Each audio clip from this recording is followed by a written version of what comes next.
Dear students, how are you?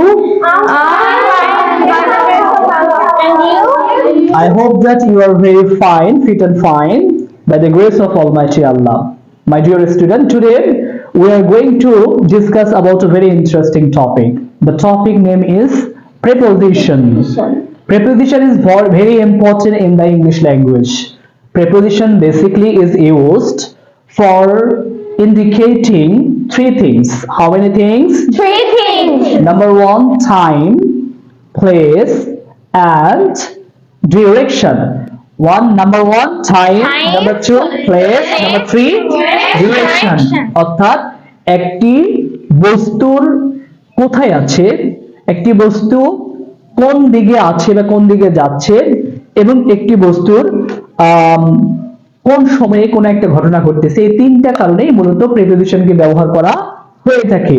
আমি তোমাদেরকে একটা প্র্যাকটিক্যাল একটা বাস্কেট এবং একটা কলমের দেখানোর মাধ্যমে তোমাকে প্রিপোজিশনের নিয়মটা দেখানোর চেষ্টা করব। Okay, this is a basket where we can keep our pen and this is a pen.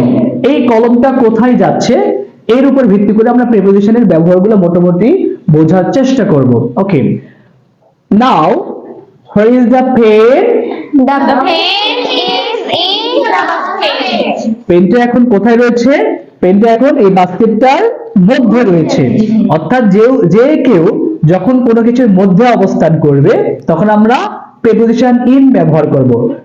এখন তোমার বাবা কোথায় আছেন? বাসার মধ্যে রয়েছেন, তখন আমরা বলবো my father is in the house. যদি অফিসের মধ্যে থাকে তাহলে my father is at office. At office.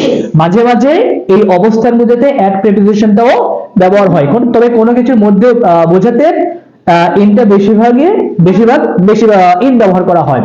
ওকে, তাহলে এই পেনটা যদি এখান থেকে ভিতর থেকে যদি বাইরে চলে আসে, অর্থাৎ তোমার বাবা বাসার ভিতর থেকে বাইরে চলে গেছে, তখন তুমি কি বলবা? বাইরে চলে আছে। তাহলে এখন where is the pen? The pen is out of the basket. The pen is out of the basket. এখন আমি এই পেনটা কোথায় রাখলাম বলো তো? The pen is out of the basket. এই পেনটা এখন বাস্কেটটা ঠিক স্পর্শ করে উপরে রয়েছে, কিন্তু যদি আমি এইখানে রাখি এটাও কিন্তু উপরে হলো, তাহলে এখানে রাখলে আমি কি বলবো?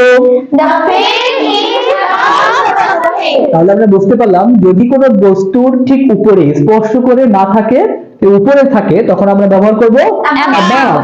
The pen is above the basket. যেমন ফর এক্সাম্পল আমাদের মাথার উপরে সিলিংটা রয়েছে, ফ্যান রয়েছে, স্কাই রয়েছে, আমরা বলতে where is the sky? The sky is above the basket. where is the fan? The pen is above the basket. উপরে। এখন এই উপর দিয়ে যদি আরো অনেক কিছু চলে যেতে পারে, গতি, আমি বললাম যে আমরা কি জন্য ডিরেকশন অথবা স্পিড বোঝানোর জন্য আমরা প্রিপোজিশন ব্যবহার করি। এটার একটা গতি বা ডিরেকশন বোঝাচ্ছে, এটা চলে যাচ্ছে এরকম করে গতি নিয়ে, তখন আমরা কোন প্রিপোজিশন ব্যবহার করব? The pen is going over the The pen is going over the basket. basket. এরকম ফর এক্সাম্পল ইন প্র্যাকটিক্যাল একটা পাখি আমার মাথার উপর দিয়ে চলে গেল, একটা উড়োজাহাজ আমার মাথার উপর দিয়ে চলে গেল, তখন আমরা কি বলবো? The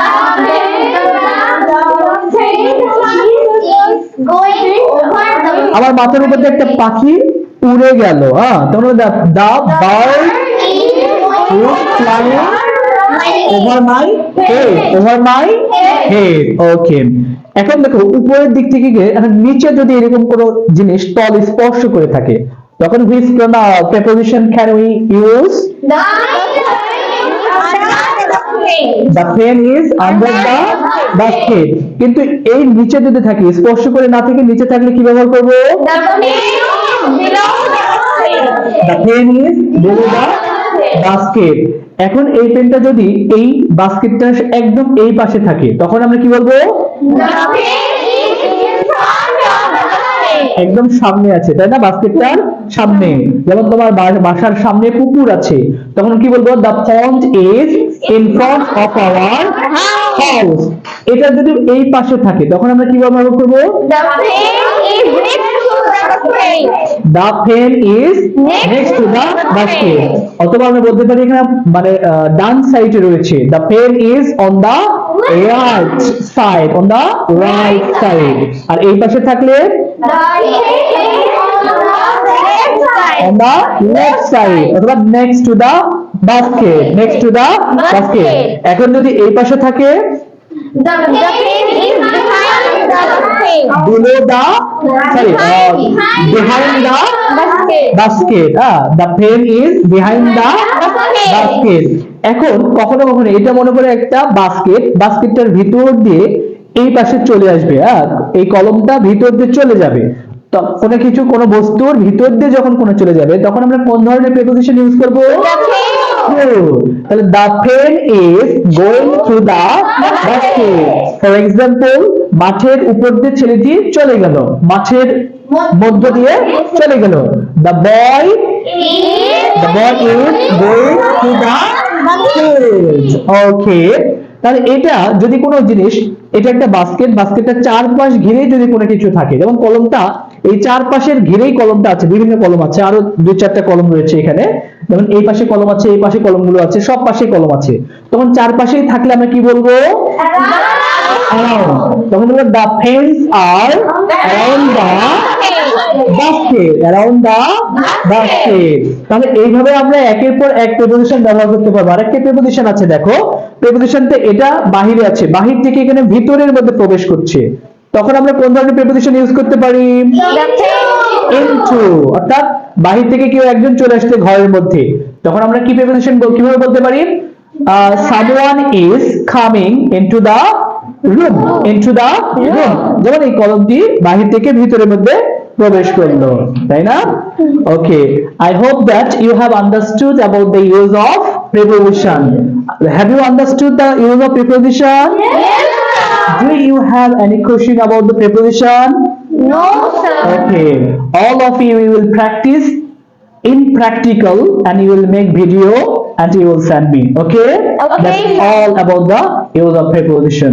Okay, thank you so much.